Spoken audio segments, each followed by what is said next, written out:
मागच्या 2 ते 3 दिवसापासून आमच्या दिवसाची सुरुवात अशीच होत होती. कृष्णाला उचलायचं आणि हॉस्पिटलमध्ये घेऊन जायचं. कारण त्याचा ताप जो आहे तो 103, 104 पर्यंत पोहोचत होता आणि आणखीनच आम्हाला टेन्शन येत होतं.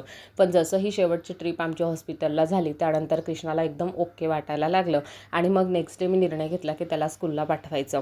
बिकॉज मस्ती जी आहे मुलांची घरी चालूच असते, त्यापेक्षा स्कूल होऊन जाते आणि स्कूलमध्ये सध्या एक्झाम चालली आहे, म्हणून मग घरी ठेवून काही फायदा न होता म्हणून म्हटलं चला स्कूललाच ड्रॉप करूया.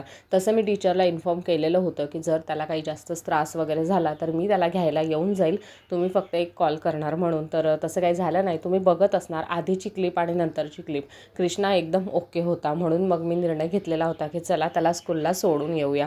आणि त्याला स्कूलला मला सोडायला जवळपास 15 ते 20 मिनटं लागतात. जाण्या येण्यामध्ये थोडासा वेळ लागतोच. त्यात जर अजून पाऊस असला ना मग आणखीनच जास्त वेळ लागतो, कारण खूप सावकाश जावं लागतं. असा होता आजचा दिवस. Thank you so much for watching. Bye bye.